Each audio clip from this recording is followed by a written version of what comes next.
આકાશવાણીના ગોધરા કેન્દ્ર પરથી હવે પ્રસ્તુત છે ખેડૂત મિત્રો માટેનો ખાસ કાર્યક્રમ કિસાન વાણી. કિસાન વાણી કાર્યક્રમ સાંભળતા સૌ ખેડૂત ભાઈઓ બહેનોને આપણા દોસ્ત કેતન રાવલ તેમજ પારુલ રાવલના નમસ્કાર. શ્રોતા મિત્રો, આજના કિસાન વાણી કાર્યક્રમમાં આપ સાંભળશો કંદમૂળ પાકોની ખેતી આ વિષય પર ડૉક્ટર લાલુ પ્રસાદ યાદવની આકાશવાણી ગોધરાના કાર્યક્રમવાળા મૌલિન મુનશીએ લીધેલી મુલાકાત.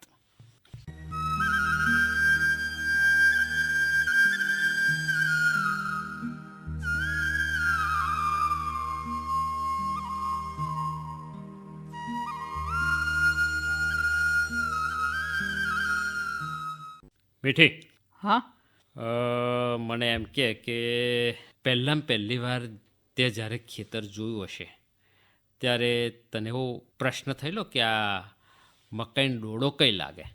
ના, મને તો નહીં થયો. જેમ કારણ કે મારા બાપ દાદાના ઘરે તો પહેલેથી ખેતર છે. એટલે તને ખબર કે મકાઈનો ડોડો છોડ ઉપર લાગે હે ને? હા, એ તો ખબર જ હોય ને. પણ મીઠી, એક ભાઈની વાત કરું. હા, કરો ને. એક ભાઈ છે ને, બહુ મોટા જમીનદાર એટલે હા યંગ છોકરો હતો. હા, એટલે યુવાન છોકરો.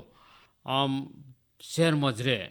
એના બાપ દાદાની ખૂબ ગામડામાં જમીન, શહેરની અંદર ભણવા માટે એના બાપાએ મૂકેલો. એટલે શહેરમાં જ બચપન એનું ગયેલું. એનું કોલેજ કાળ પણ શહેરમાં. અને કોલેજની અંદર બધા મિત્રો આગળ એવો એમ કે મારા બાપ દાદાની બહુ મોટી જમીન, ગામડાની અંદર અમે બહુ મોટા જમીનદાર છીએ. એટલે બધા કે હા ભાઈ, તું કહેશે તો ખરો કે બહુ મોટો જાગીરદારનો તું છોકરો છે, તો કારેક તો અમને તારું ખેતર બતાય. સાચી વાત ને મીઠી? પછી બતાવ્યું? હવે હોય એટલે બતાવે તો ખરો જ ને, પણ કે જો ભાઈ આ અત્યારે કોલેજ ચાલે છે એટલે આપણે અત્યારે તો નહીં જઈએ, પણ કારેક આપણે વેકેશન પડશે ને એટલે હું તમને બધાને ગામડે લઈ જાય. પછી લઈ ગયો કે નહીં? અરે ભાઈ, એ ભાઈ લાવ્યો તો ખરો. બધા પોતાના મિત્રોને ગામડે લાવ્યો, ખેતરમાં લઈ ગયો. પણ વાત એવી હતી ને કે એ છોકરો જાતે પહેલી વાર ખેતરમાં ગયેલો. હા, એ તો મને લાગતું હતું જ, કારણ કે જે શહેરમાં ભણે ને એ લોકો ખેતરમાં જતા જ નથી. એને એમ કે આપણે જમીનદાર છીએ ને બહુ થઈ ગયું, અને ગામડા ક્યારેય આવે ના આવે તો બસ ગામમાં એમની હવેલી જેવું મકાન હતું, બસ એ હવેલીમાં જ કાયમ પડ્યો પાથર્યો રહે, ત્યાં જ ખાવે પીવે અને એસ આરામથી રહે. ક્યારેક એના પિતા કે દાદા એમ કહેતા કે ચલ અમારી જોડે ખેતરમાં, જમીન તો જો, ખેતીવાડી કેમ થાય છે એ બધું તું જો, શીખ. કોને પાક કહેવાય, કોને ઝાડ કહેવાય, કોને છોડ કહેવાય, જરા શીખ. પણ એ કે ના, મારે અત્યારથી ખેતીમાં રસ રાખવો નથી. એમ કે હું તમારી જેમ થોડુંક આ ખેતરોમાં રખડી ખાવાનું છું, હું તો મોટો સાહેબ નહીં બનું, આવું ખેતરમાં કોણ રખડે એમ. એને એમ જ હતું કે ભાઈ હું તો કોલેજ કરું છું, આવતીકાલે બહુ મોટો સાહેબ બનીશ, અને આ ખેતી કરવી કે ખેતી કરાવી એ તો એકદમ સામાન્ય માણસનું કામ, એવું સમજીને નહોતો જતો. પણ પાછો આમ પોતાના મિત્રો આગળ મોટી પેલી વાતો કરે જ કે હું જમીનદારનો છોકરો છું. એટલે બધા મિત્રોને લઈને તો આવ્યો. એક દાડો તો હવેલીમાં રોકાયા, રાત રોકાયા, ખાધું પીધું, અને બીજે દાડ સવારે બધા મિત્રોએ કહ્યું કે ભાઈ, તું તો કહું છું કે બહુ મોટો જમીન જાગીરદારનો છોરો છું, તો તારી જમીન તો બતાય. તારું ઘર જોયું, હવેલી જેવું ઘર છે. વાત તો સાચી. હા, તું કામ કહેતો હતો કે ઓહો ગામડે અમારું મોટું હવેલી જેવું ઘર છે. ઘર તો જોયું, પણ જમીન તો બતાય. એટલે કહ્યું હાલો જમીન બતાવો. એટલે એના જે 2-3 નોકર હતા ને ઘેર, એમને કહ્યું કે હેડો ને અમારી જોડે, આ અમારી જમીન કઈ છે તો મેં નહીં જોઈ, જરા બતાવજો. અને રસ્તો યાદ ના હોય પાછો એમને તો. રસ્તાની વાત તો દૂર રહી, કઈ દિશામાં આવ્યો, હવેલીથી ઉગમનું કે આથમનું કઈ દિશાની અંદર ખેતર આવ્યું એ ખબર નહીં. એટલે એમના જે નોકર હતા એમને કહ્યું ચલો. એટલે એમને ગાડીમાં બેહાડ્યા, અને છેક એમની જમીન વાડી હતી ત્યાં સુધી કાચો પાકો રસ્તો તો હતો, એટલે ગાડી તો છેક ખેતરે પહોંચી ગઈ. અને ખેતરમાં ગાડી પહોંચી, નોકર નીચે ઉતર્યો, અને એ જમીનદારના છોકરાને કહ્યું કે આ ખેતર વચ્ચે જે ઘર દેખાય છે ને એ તમારું ફાર્મ હાઉસ. ઓહો, આ તો હવેલી કરતોય મોટું છે. એટલે બધા મિત્રોએ ફાર્મ હાઉસ પર ગયા. ફાર્મ હાઉસની બાજુની અંદર સરસ મજાનો હોજ હતો.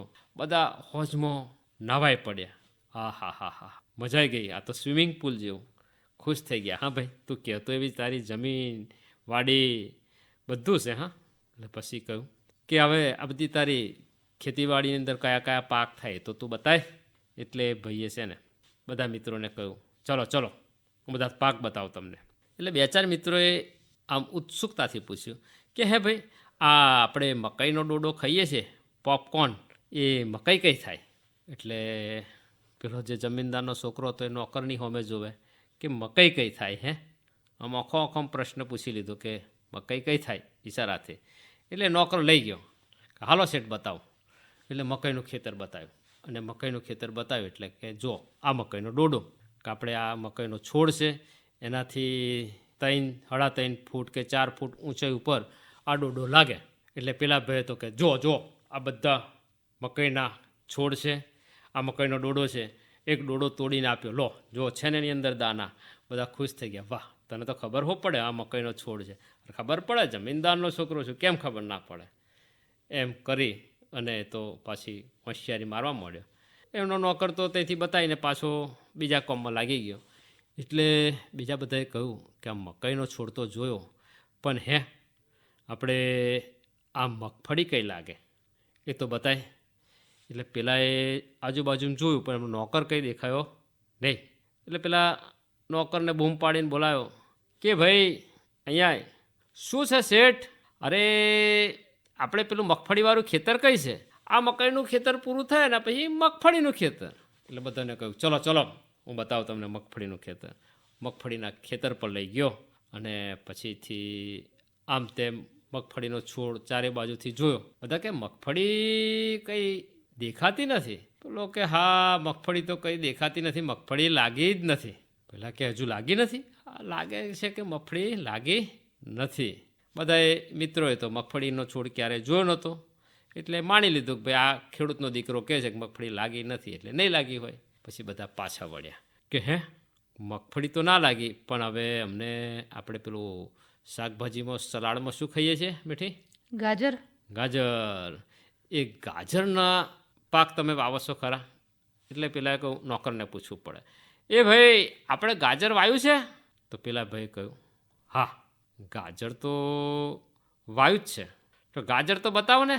તો કે મગફળીનો ખેતર છે ને એની આગળ જે બીજું ખેતર છે એમાં ગાજર વાવ્યું છે. એટલે બધા મિત્રોને લઈને પેલો ભાઈ આગળ વધ્યો, ગાજરના ખેતર પર ગયો અને પછીથી એને આમ તેમ જોયું કે ગાજર તો કંઈ દેખાતું નથી. એટલે ગાજરનો આખો છોડ ફેંદી વળ્યો. બધાએ કહ્યું ગાજર તો ખવડાય? તો કે ગાજર હજુ લાગ્યું નથી. એટલે બધા કહે ભાઈ આ તારા ખેતરમાં ખરું મકાઈ લાગી, પછી મગફળી નથી લાગી, ગાજર નથી લાગ્યું, તો હવે તું બીજો કંઈક પાક બતાય. તો કે હવે બીજો પાક કયો જોવો છે? તો કે જે તાર ખેતરમાં હે બતાય. એટલે એને બૂમ મારીને પાછું નોકરને પૂછ્યું કે આપણા ખેતરમાં બીજું શું વાવ્યું છે ભાઈ? તો કે બધું જ વાવ્યું છે, આટલી બધી જમીન છે, અલગ અલગ ખેતરમાં અલગ અલગ પાક વાવેલા છે, તમારે શું ખાવું છે ને શું જોવું છે એમ કોણ? પણ એ નોકરને જોડે રાખવું જોઈએ ને. પણ નોકરને બીજું કોમ હોય ને, જોડે લઈ લઈને ફરવાનું એ બતાવી દે બધું. પણ હવે નોકરને જોડે ના રાખ્યો એ મોટી ભૂલ. અને નોકરને જોડે જોડે લઈને ફરે તો પાછું એવું થાય ને કે ભાઈ આ ભાઈને ખબર નહીં પડતી એટલે નોકર જોડે રાખે. એટલે કદાચ નહીં રાખ્યો હોય નોકર જોડે. પણ નોકરે તો કહ્યું કે બધા પાક વાયા છે, તમારે શું જોવું છે? એટલે પેલાએ કહ્યું અમારે તો મગફળી ખાવી હતી. મગફળી? તો કે હે મગફળી ખાવી હતી? તો કે હા અમારે મગફળી ખાવી હતી પણ આ મગફળી કંઈ દેખાય નહીં. પેલો કે મગફળીનું આટલું મોટું ખેતર છે ને તમને ના દેખાય? એટલે નોકર પછી ત્યાંથી આવ્યો કે હાલો હાલો શેઠ તમને મગફળી બતાવો. મગફળીના ખેતર પર લઈ ગયો અને આમ કરીને મગફળીનો છોડ ઉપાડ્યો જમીનમાંથી. તો જમીનમાંથી આટલી બધી મગફળી નીકળી. એક છોડ ઉપર તો હો 500 ગ્રામથી 1 કિલો મગફળી હતી. પેલો ખેડૂતનો દીકરો તો જોઈ જ રહ્યો અને બીજા એના મિત્રો જોઈ રહ્યા. અને ખેડૂતનો દીકરો આમ કરીને મોઢો પડી ગયો કે ભાઈ મને તો ખબર જ નથી કે મગફળી ઉપર લાગે કે જમીનમાં લાગે. એટલે બીજા મિત્રોએ કહ્યું હે ભાઈ તને ખબર નથી કે આ મગફળી જમીનમાં હોય? હા હું ભૂલી ગયો તો, મને એમ કે મકાઈના ડોડાની જેમ ઉપર જ લાગતી હશે. એટલે નોકરે કહ્યું કે ના મકાઈના ડોડાની જેમ ના લાગે, મગફળી જમીનમાં લાગે. એટલે કે આ જમીનમાં થતો પાક છે. અને પછીથી કહ્યું તો ગાજર? તો કારું ગાજરનું ખેતર. આમ કરીને છોડ ઉપાડ્યો અને અહીંથી જોયું તો ઓહો એક હાથનો બોલ લાલ લાલ ગાજર નીકળ્યું. પાણીથી ધોઈને શેઠને આપ્યું. શેઠે ખાધું. હા શું મીઠું. બધા મિત્રોને ગાજર ખવડાવ્યું. ખુશ થઈ ગયા બધા. બધા મિત્રોએ જાતે ને જાતે એક એક છોડ ઉપાડ્યો અને ગાજર જમીનમાંથી ખેંચી કાઢ્યું, ખાધું અને મસ્તી કરી. પછીથી મીઠી એવું થયું ને, બધાએ ગાજર ખાધું, મગફળી ખાધી, મકાઈના ડોડાઈ શેકીને ખાધા અને પછી પેલો નોકર એના કોમ્બો લાગી ગયો. અને પછી બધા મિત્રોએ કહ્યું કે હે ભાઈ, આ તારા ખેતરમાં ગાજર, મગફળી અને મકાઈ એ બધું તો થાય છે અને આપણે ખાધુંય ખરું. તારા ખેતરમાં બીજો શું પાક થાય? તો બોલો બોલો ને, બીજો શું પાક જોઈએ છે તમારે? તો કે તમારા ખેતરમાં બાજરી થાય ખરી? બાજરી? તો કે હો, બાજરી થતી હશે. એટલે નોકરને પૂછ્યું, બાજરી કઈ બાજુ? એ ગાજરના ખેતરની આગળ બાજરીનું ખેતર. ચાલો ચાલો, બાજરી બતાવું તમને. બધા ઉત્સુક હતા કે જીવનમાં પહેલી વાર બાજરી જોવા મળશે. ખેતર પર ગયા, લીલીછમ બાજરીનું ખેતર, અને બાજરીનું ખેતર જોઈને બધા ખુશ થઈ ગયા. આહા, વોટ આ ગ્રીન, લીલુંછમ, જોઈને જ ખુશ થઈ ગયા. પછી પેલા મિત્રોને પૂછ્યું, જમીનદારના છોકરાને એના મિત્રોએ, કે બાજરી કઈ લાગે બતાય તો ખરો. એટલે એને એમ કે આ તો બધું જમીનમાં જ થતું હશે ને, ઉપર દેખાય ને બધું જમીનમાં થાય. બાજરીના છોડ ઉપાડીને કે હજુ બાજરી લાગી નથી. બાજરીનો છોડ ઉપાડીને ઊંચો કરીને કે હજુ બાજરી લાગી નથી. પેલો નોકર જોઈ ગયો દૂરથી કે આ શેઠ બાજરી કેમ ઉપાડે છે. દોડીને આવ્યો, શેઠ આ કાચી બાજરી કેમ ઉપાડી નાખો છો? આ નીચે જોઉં છું કે બાજરી લાગી છે કે નહીં? શેઠ, બાજરી જમીનમાં ના લાગે, બાજરી ઉપર લાગે, એનું ડુંડું થાય. હજુ એ ડુંડું આવવાની વાર છે, હજુ બાજરી નાની છે. એટલે વળી પાછો પેલો શરમાઈ ગયો કે હે, એવું હોય કે અમુક પાક છોડ ઉપર લાગે ને અમુક જમીનમાં લાગે? શેઠ, તમે જમીનદારના દીકરા રહ્યા, અમે મજૂરી કરી, અમને ખબર કે કયો પાક કઈ લાગે. તમે આમ બાજરી ના ઉપાડી નાખો. બાજરી જોવી હોય ને તો હજુ 1 મહિના પછી આવજો, તમને બાજરીના ડુંડા ઉપર જોવા મળશે. એમ? શેઠ, હજુ તમને ખબર નથી, જે જમીનમાં થાય એને કંદમૂળના પાકો કહેવાય. ત્યારે એ શેઠના છોકરાને, એટલે કે જમીનદારના છોકરાને સાચું ભાન થયું કે આપણે ભલે કાગળ ઉપરના જમીન માલિક, પરંતુ સાચા ખેડૂતો તો જે મહેનત કરે છે ને એ છે. બોલ મીઠી, આ વાત પરથી શું સમજવા મળ્યું? સમજવા મળ્યું કે આપણે આપણા ખેતરમાં જવું જોઈએ એમ. આપણે તો જવું જોઈએ. આપણા છોકરાઓને પણ બચપનથી લઈ જવા જોઈએ. હું તો લઈ જ જઉં છું. આપણે મોટી મોટી નિહાળમાં ભણવા મોકલીએ, શહેરમાં ભણવા મોકલી દઈએ, અને આપણા છોકરાને ખેતરમાં લઈ જ ના જઈએ. બાજરી કોને કહેવાય, મકાઈ કોને કહેવાય, મૂળો કઈ લાગે, ગાજર કઈ લાગે બતાવીએ જ ના, તો આ ભાઈ જેવું થાય કે ના થાય? થાય, પણ ઘણા સોરાઓ પણ એવા હોય છે, જતા જ નથી ને. જતા નથી તો પછી એમની હાલત આ ભાઈ જેવી થાય. એટલે જ દરેકે આ બધા પાકો ઓળખવા જોઈએ. એટલું જ નહીં, દરેકે ઓળખવા જોઈએ. આપણે જે વસ્તુ ખાઈએ છીએ એ ગ્રાહકોએ પણ ક્યારેક ક્યારેક ખેડૂતના ખેતરની મુલાકાત લેવી જોઈએ. ખરેખર મજા આવશે. ખેતરમાં એકાદ દિવસ તમે જો ગાળશો ને તો ખરેખર મજા આવશે, અને ગાળવો પણ જોઈએ. તો મીઠી, આજના કાર્યક્રમમાં આપણે છે ને કંદમૂળના પાકો વિશે વાત કરવી છે. તો કરીએ. પણ કંદમૂળના પાકો કયા કયા તને ખબર છે કે? હા, મને તો ખબર છે. બોલ. શક્કરિયા, બટાકા, ખરું ખરું, હા, ગાજર, બીટ, પછી હજુ પણ આપણે પેલું સલાડમાં ખાઈએ ને તીખું તીખું લાગે, મૂળો. એમ તો બહુ બધા છે પણ નામ યાદ નહીં આવતા. બધું નહીં યાદ આવતા. આ તો આપણે જે પાકો કરીએ ને એ જલ્દી યાદ આવે. એટલે શ્રોતા મિત્રો, આજના કાર્યક્રમની અંદર છે ને કંદમૂળના પાકો વિશેની માહિતી આપ સાંભળી શકશો કિસાનવાણી કાર્યક્રમમાં. અને આ માહિતી આપવા માટે ગોધરા આકાશવાણી સ્ટુડિયોમાં આમંત્રિત છે વિષય નિષ્ણાત ડૉક્ટર લાલુપ્રસાદ યાદવ, કે જેઓ કેન્દ્રીય બાગાયત સંશોધન કેન્દ્ર વેજલપુર ખાતે પોતાની સેવા આપી રહ્યા છે અને તેમની મુલાકાત લઈ રહ્યા છે आकाशवाणी गोधराना कार्यक्रम बड़ा मौलिन मुंशी। किसानवाणी कार्यक्रम सुनने वाले सभी श्रोताओं को मौलिन मुंशी का नमस्कार। किसान भाइयों, आज मुझे बहुत आनंद है कि हमारे आकाशवाणी स्टूडियोज़ में श्री लालू प्रसाद यादव जी उपस्थित है, जो कृषि वैज्ञानिक है और जो वेजलपुर में जो कृषि केंद्र है, रिसर्च सेंटर, वहाँ कार्यरत है। तो आज हम उनसे बात करेंगे कि शियाड़ा में कंदमूल पाकों की वैज्ञानिक खेती। तो वो हिंदी भाषी है, तो हम उनके साथ हिंदी में बात करेंगे। लालू प्रसाद यादव साहब, आपका बहुत बहुत हार्दिक स्वागत है आकाशवाणी स्टूडियोज़ में। धन्यवाद, बहुत बहुत शुक्रिया। सभी किसान भाइयों को नमस्कार। अच्छा, लालू प्रसाद जी, आप बताएंगे कि जो आज का हमारा सब्जेक्ट है शियाड़ामा कंदमूल पाकोनी वैज्ञानिक खेती, जी। तो पहले तो आप ये बताइए कि कौन कौन से कंदमूल है।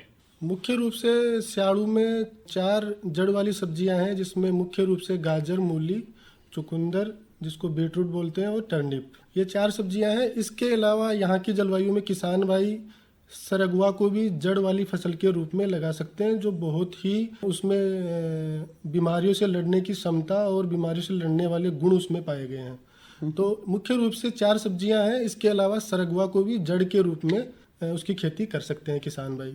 इसको लगाते समय मुख्य रूप से हमें 3-4 चीज़ों का ध्यान रखना जरूरी है, जिसमें सबसे पहले ये होता है कि इनको हम जमीन के अंदर लगती हैं ये सब्जियां, तो मिट्टी का चुनाव या खेत का चुनाव बहुत ज़रूरी होता है। और दूसरा, इसको लगाने का तरीका है, मुख्य रूप से सभी फसलों को समतल क्यारियों में लगाया जाता है, लेकिन जो जड़ वाली सब्जियां हैं उनको हम रिज बना के और उस पर लगाया जाता है। और रिज पे लगाने का फ़ायदा ये होता है कि इनकी बढ़वार ज़मीन के अंदर होती है, तो ज़मीन को अच्छी तरह से तैयार करके और रिज बनाते हैं और उसमें हम इसका बीज लगाते हैं। बीज लगाते समय किसान भाई ये ध्यान में रखे, भाई बीज से बीज की दूरी और रिज से रिज की दूरी का विशेष रूप से ध्यान रखें। इसके अलावा इसका जो लगाने का समय है वो अलग अलग समय पे अलग अलग तरह की किस्मों को लगाया जा सकता है। तो मुख्य रूप से मूली को लगाते समय हम रिज पे जब लगाते हैं तो एक रिज से दूसरे रिज के बीच में दूरी 30 से 45 सेंटीमीटर रखते हैं, और मूली के अंदर एक बीज से दूसरे बीज के बीच में दूरी 5 से 8 सेंटीमीटर। इसी तरह से गाजर के अंदर हम एक रिज से दूसरे रिज के बीच में 30 से 45 सेंटीमीटर, लेकिन पौधे से पौधे की मतलब बीज से बीज की दूरी हम 7 से 15 सेंटीमीटर रखते हैं। इसी तरह से बीटरूट और टर्निप को भी हम इसी तरह से लगाते हैं। मिट्टी का चुनाव करते समय किसान भाई ये ध्यान में रखे कि रिज की जो ऊंचाई है वो कम से कम 15 सेंटीमीटर और अधिक से अधिक 30 सेंटीमीटर। जैसे मूली और गाजर के लिए हम 30 सेंटीमीटर की रिज बनाते हैं और बीटरूट और टर्निप के लिए हम 15 से 20 सेंटीमीटर की। जितनी जड़ की लंबाई होती है लगभग उससे 5 से 8 सेंटीमीटर कम ऊंचाई की रिज बनाते हैं, तो उसमें जो जड़ होती है उसका विकास और वृद्धि दोनों बहुत अच्छी होती है, और किसान भाई को उसकी गुणवत्ता, अच्छी गुणवत्ता की अधिक उत्पादन आसानी से ले सकता है। अच्छा, यादव साहब ये बताएंगे कि आपने ये जो कंदमूल के बारे में बताया, तो इनको जो पानी देने का जो पियत बोलते हैं, तो कितना चाहिए पियत? पानी का मुख्य रूप से जो सामान्य पानी होता है उसमें हम इसको लगा सकते हैं, लेकिन जो एसिडिक और एल्केलाइन जिसको हम बोलते हैं, जिसमें क्षार और लवण की मात्रा ज़्यादा हो, वहाँ पे हम गाजर और मूली को नहीं लगाना चाहिए।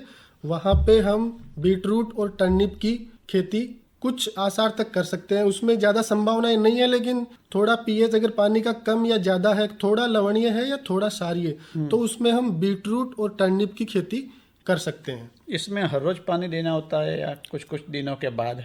इसमें जो जड़ वाली सब्जियां हैं उसमें मृदा में नमी बनाए रखना बहुत ही आवश्यक होता है। अगर नमी, जो मिट्टी सूखने का जो समय है उसमें अगर थोड़ा सा गैप ज़्यादा हो जाता है तो इसमें कुछ विकृतियां आ जाती है, जिसमें मुख्य रूप से जो मुख्य जड़ होती है उससे दूसरी जड़ें निकलना शुरू हो जाती है। एक बार मिट्टी सूख जाती है और उसका जो गैप हो जाता है पानी देने का अंतराल में, तो उसके बाद में उसमें जो जड़ें हैं वो ज़्यादा निकलना शुरू हो जाती है और उसकी जो मार्केट में गुणवत्ता है वो खराब हो जाती है, तो मार्केट उसका अच्छा नहीं होता है, मार्केट में रेट अच्छा नहीं मिलेगा।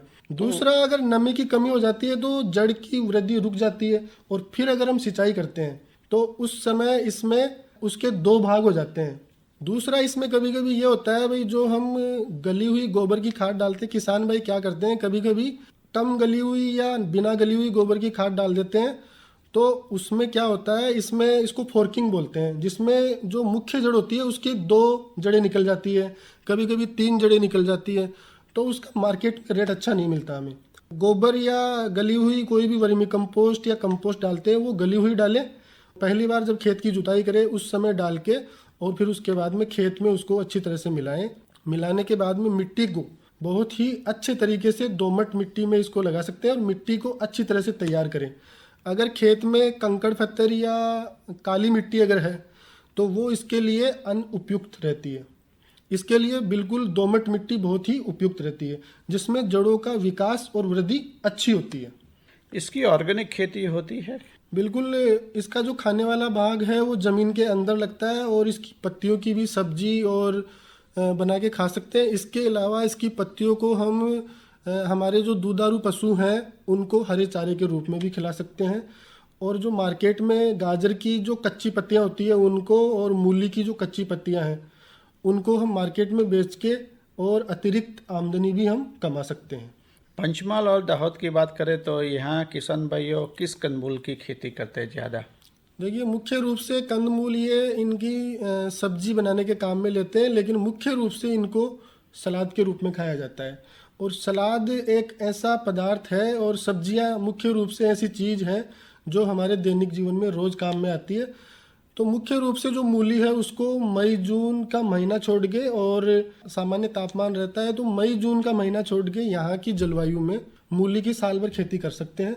इसके अलावा गाजर, बीटरूट और टर्निप जो है उसको हम सितंबर से लेकर होली तक, मतलब फरवरी मार्च तक इसको हम इसकी खेती कर सकते हैं। इसका मार्केट यहाँ कैसा है? देखिए, सलाद वाली और जड़ वाली फसलों का मार्केट अगर कभी कभार नहीं मिलता है तो हमें मार्केट तलाशने की आवश्यकता होती है। और जो आसपास में, जैसे अहमदाबाद यहाँ से नज़दीक है, बड़ौदा नज़दीक है, तो हम वहाँ की मंडियों में भी इसको सप्लाई कर सकते हैं। अच्छा, आपका जो ये कृषि केंद्र है वहाँ किसान भाइयों को इसके बारे में मार्गदर्शन मिलता है या ट्रेनिंग आप देते हैं? बिल्कुल, किसान भाइयों को अगर कोई भी इससे संबंधित या कुछ पूछना हो, इसकी खेती कैसे करनी हो, तो वो ऑफिस हावर में कभी भी वहाँ आके और हमसे मिल सकते हैं और उसकी माहिती ले सकते हैं। आपका एड्रेस बताएंगे? हमारा एड्रेस, हमारा नाम है डॉक्टर लालू प्रसाद यादव और ये केंद्रीय बागवानी परीक्षण केंद्र वेजलपुर में स्थित है। और वहाँ पर आप 10 से 5 वर्किंग आवर कभी भी आके और मिल सकते हैं। एक प्रश्न ये होता है कि दूसरे पाकों जैसे जीवात होती है तो इसमें भी ये कीटाणु पड़ते हैं या ध्यान रखना पड़ता है? मुख्य रूप से इसमें जो मिट्टी से होने वाली बीमारियां होने की संभावना रहती हैं। कभी कभी पत्तियों पे जो रस्ट, जिसको रोली बोलते हैं, उसकी संभावना आने की रहती है, लेकिन वो कोई बहुत बड़ी समस्या नहीं है। इसमें विशेष रूप से कोई बीमारी नहीं आती। कभी कभी जलवायु में नमी अधिक होने की वजह से जो पत्तियों का रस चूसने वाला या पत्तियों को काटने वाले कीड़े की समस्या रहती है, तो उसके उपचार के लिए अगर आप ऑर्गेनिक खेती करते हैं तो नीम ऑयल का प्रति लीटर पानी में 3 से 4 ml डाल के उसका छिड़काव कर सकते हैं। अगर आप उसका ऑर्गेनिक उपचार नहीं करना चाहते हैं, दवाई से उपचार करना चाहते हैं, तो इमिडाक्लोरपिड या स्पाइनोसेड 1 से 1.2 ml प्रति लीटर पानी में डाल के, और जब इसकी पत्तियां निकलना शुरू हो उसके 10 से 15 दिन बाद में एक छिड़काव आप इसका करके और उसको आसानी से नियंत्रित कर सकते हैं। इसके अलावा जड़ वाली सब्जियों की जो मुख्य समस्या है वो इसमें विकृतियां हैं। तो उससे बचने के लिए गाजर में, मूली में, बीटरूट और टर्निप में बोरोन और कैल्शियम की कभी कभी कमी हो जाती है, तो खेत की मिट्टी की जांच करवा सकते हैं किसान भाई। इसके अलावा हम कैल्शियम और बोरेक्स के नाम से जो फर्टिलाइजर आता है वो डाल के और उससे बच सकते हैं। इसके अलावा लगाने के बाद में लगभग गाजर और जो अन्य जड़ वाली सब्जियां उनमें 30 से 35 दिन के बाद में मिट्टी की गुड़ाई करते हैं, जिससे मिट्टी भुरभुरी बन जाती है और जड़ का जो विकास है और वृद्धि है वो अच्छी होती है। और ये कम समय में पकने वाली सब्जियां हैं। निकालने का विशेष रूप से ये ध्यान रखें भाई, जब इसकी पत्तियां पकना शुरू हो जाए तब हमें इसको निकालना चाहिए। अगर समय पे इसकी मिट्टी से इसको नहीं निकाला जाएगा और मार्केट तक नहीं पहुंचाया जाएगा तो इसके जड़ के अंदर जो कोरेक्स होता है, कोर अंदर जो लकड़ी बोलते हैं उसको, वो पकना शुरू हो जाती है और फिर उसका टेस्ट खराब हो जाता है। तो इसको जमीन से निकालने का बहुत ही सही समय का चुनाव करके और निकालना जरूरी होता है। यादव साहब, आजकल तो बड़े शहरों में सब होटलों में, रेस्टोरेंट में सलाद की बहुत डिमांड जी रहती है। तो मुझे लगता है कि अगर किसान भाइयों ये कंदमूल की खेती करें तो उनको काफ़ी मुनाफा हो सकता है। बिल्कुल, कंदमूल बहुत कम समय में पकने वाली सब्जियां हैं और इनको हम दूसरी फसलों के बीच में अंतर फसल के रूप में भी लगा सकते हैं। जैसे मूली है तो मूली की कुछ किस्में हैं जो 25 दिन में पक के तैयार हो जाती है। तो इतने कम समय में मैं नहीं मानता कि कोई और दूसरी सब्जी पकती है। इसके अलावा जो कम समय में पकने वाली सब्जियां हैं, जो अंतर फसल में पत्तीदार सब्जियां, उनको भी किसान भाई लगा सकते हैं। तो अतिरिक्त आमदनी कमाने का बहुत ही अच्छा ये विकल्प है किसान भाइयों के लिए। अगर थोड़ी सी भी पानी की व्यवस्था है किसान भाई के पास और फलदार वृक्ष लगा रखे हैं या कोई बगीचा लगा रखा है तो उनके बीच में भी इनकी खेती आराम से किसान भाई कर सकता है। आजकल तो सरगवा की भी बहुत डिमांड है, खास करके जो फार्मा कंपनी है, जी औषधीय कंपनी, वो बहुत डिमांड रहती है क्योंकि इनमें से टैबलेट बनाते हैं, पाउडर बनाते हैं, बहुत सारी दवाई भी बनाते हैं। जब से हमारे देश में बल्कि पूरे विश्व में कोरोना शुरू हुआ है उसके बाद में सरगवा की पहले भी बहुत नाम और पहचान थी। कोरोना शुरू होने के बाद में पूरे विश्व में इसकी डिमांड इतनी है कि किसान भाई या उत्पादक कंपनियों की जो डिमांड है उसको पूरी कर पाने में असमर्थ है। मुख्य रूप से इसकी पत्ती और जो फली आती है उसका उपयोग होता है सब्जी में और दवाइयों में। इसके अलावा इसके फूल की भी सब्जी बना सकते हैं। इसके अलावा जो जड़ वाली फसलें हैं, इसकी जो जड़ है वो मूली की तरह होती है और वो बहुत ही पौष्टिक होती है।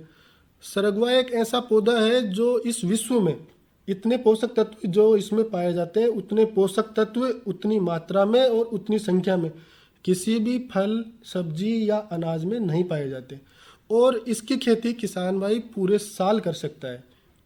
यहाँ की जो जलवायु है उसमें अगर किसान भाई इसकी जड़ों की खेती करना चाहता है तो इसकी लाइन से लाइन की दूरी 30 सेंटीमीटर और पौधे से पौधे की दूरी 15 से 20 सेंटीमीटर रख के और इसकी जड़ की खेती भी कर सकता है, जिसकी विभिन्न प्रकार की औषधियाँ बनाने के काम में लिया जा रहा है।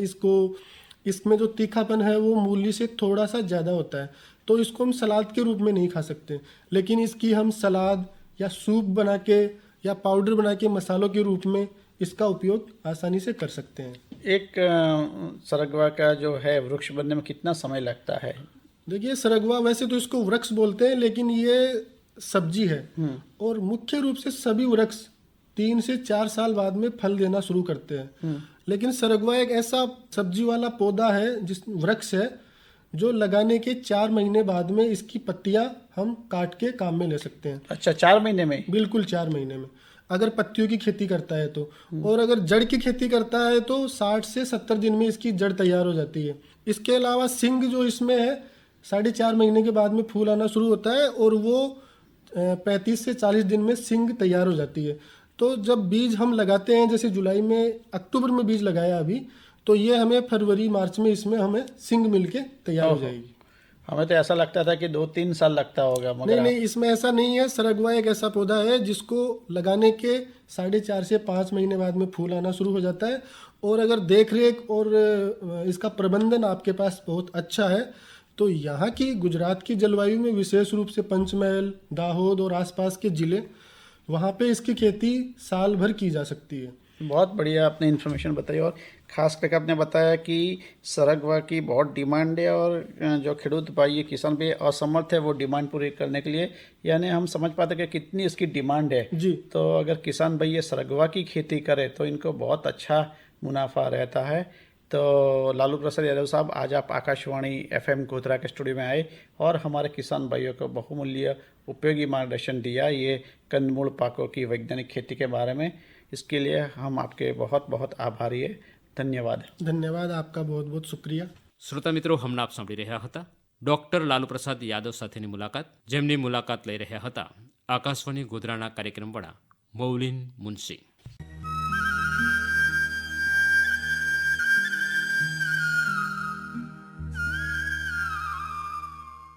આકાશવાણીના ગોધરા કેન્દ્ર પરથી હમણાં આપ સાંભળી રહ્યા હતા ખેડૂત મિત્રો માટેનો ખાસ કાર્યક્રમ કિસાન વાણી।